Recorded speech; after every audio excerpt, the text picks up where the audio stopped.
बिहार में पिछले चुनाव की तरह इस बार भी कांग्रेस अलाप रही अलग राग। तेजस्वी यादव बना रहे सियासी पिच और कांग्रेस अपनी हरकतों से पिच को बर्बाद करने की चल रही चाल। अब दलितों के सहारे सियासी दंगल करने की कोशिश। सिद्धि कांग्रेस हर बार खेल खराब करने का करती है काम। पिछली बार कांग्रेस की वजह से ही सीएम बनते बनते रह गए तेजस्वी और इस बार फिर वही झमेला। जरा देखिए अब कौन सी नई सियासी खिचड़ी पका ली। कांग्रेस का ये रवैया तेजस्वी यादव के लिए बन सकता है समस्या। वक्त रहते इस पार्टी को साधना होगा, वरना तेजस्वी के लिए सियासी जंग नहीं होगी आसान। कांग्रेस आखिर हर बार ऐसा क्यों करती है?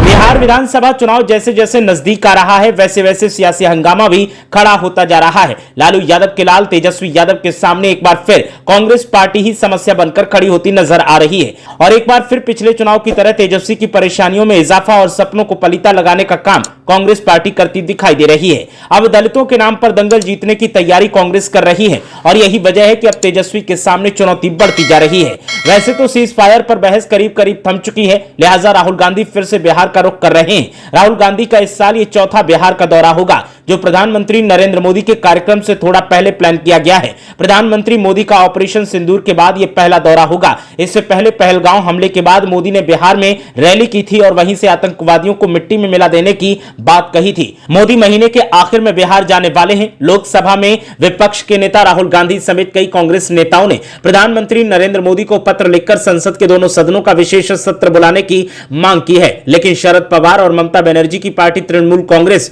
और समाजवादी पार्टी का सपोर्ट न मिलने से कांग्रेस नेताओं की मांग कमजोर पड़ गई है। शरद पवार ने साफ बोल दिया है कि राष्ट्रीय सुरक्षा जैसे संवेदनशील मुद्दे पर संसद में चर्चा ठीक नहीं है। शरद पवार ने उसके लिए सर्वदलीय बैठक को सही बताया। इस बीच प्रधानमंत्री मोदी ने पंजाब के आदमपुर एयरबेस से पाकिस्तान को जमकर खरी खोटी सुना दी और विदेश मंत्रालय के प्रवक्ता ने सीज फायर पर अमेरिकी दखल को नकार दिया है। देखा जाए तो सीज फायर पर फैसले पर लग रहा था सवालिया निशान, वो अब हल्का पड़ने लगा है।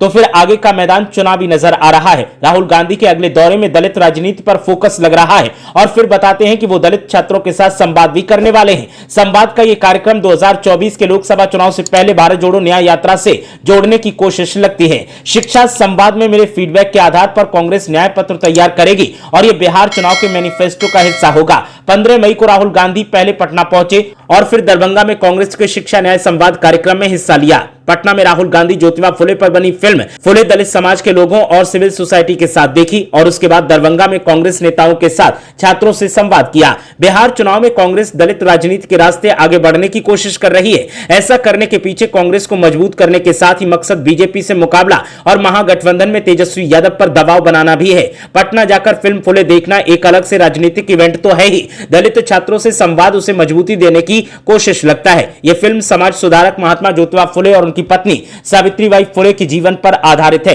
कांग्रेस का बिहार की दलित राजनीति पर जोर देखने को मिल रहा है। अभी तक उसका मकसद साफ नहीं है। यह वास्तव में कांग्रेस से मोहभंग के बाद छिटक कर दूर जा रहे दलित समुदाय को फिर से जोड़ने की कोशिश है या फिर लालू यादव और तेजस्वी यादव पर गठबंधन में ज्यादा सीटें देने के लिए दबाव डालने की कोशिश पर है।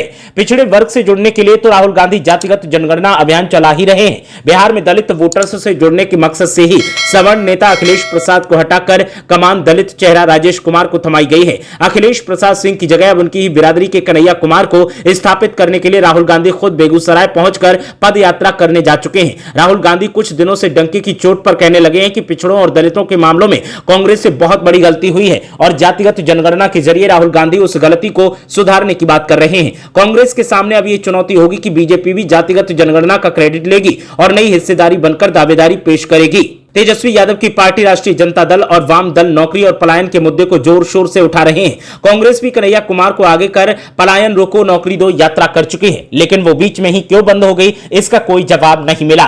पहले कहा जा रहा था कि कन्हैया कुमार की यात्रा का अगला चरण शुरू होगा, लेकिन कब से किसी ने नहीं बताया। अब कन्हैया कुमार खुद बता रहे हैं कि पिछली यात्रा के विपरीत शिक्षा न्याय संवाद की कोई समय सीमा नहीं है। पटना के बाद राहुल गांधी का दरभंगा में कार्यक्रम है, जहां राहुल गांधी के साथ 50 से ज्यादा कांग्रेस नेता अलग अलग जगहों से बिहार में शिक्षा संवाद करेंगे। बाकी नेताओं के साथ राहुल गांधी कार्यक्रम में दरभंगा से जुड़ेंगे। कन्हैया कुमार के मुताबिक कांग्रेस नेता शिक्षा संवाद कार्यक्रम के तहत कॉलेज विश्वविद्यालयों और छात्रावासों का दौरा करेंगे और छात्रों से बातचीत करेंगे। राहुल गांधी की दलितों को एक साथ लाने की इस कवायद को सियासी जानकार एक अलग चश्मे से देखते हैं। सियासी जानकारों का कहना है कि राहुल गांधी को भी पता है कि कांग्रेस पार्टी का वोट बैंक और जनाधार कमजोर है, लेकिन वो तेजस्वी यादव पर ज्यादा सीटों का दबाव बनाने के लिए इस तरीके की राजनीति को हवा दे रहे हैं और ये भूल जाते हैं कि पिछले चुनाव में उन्होंने ज्यादा सीटें हासिल करके तेजस्वी यादव का ही नुकसान किया था।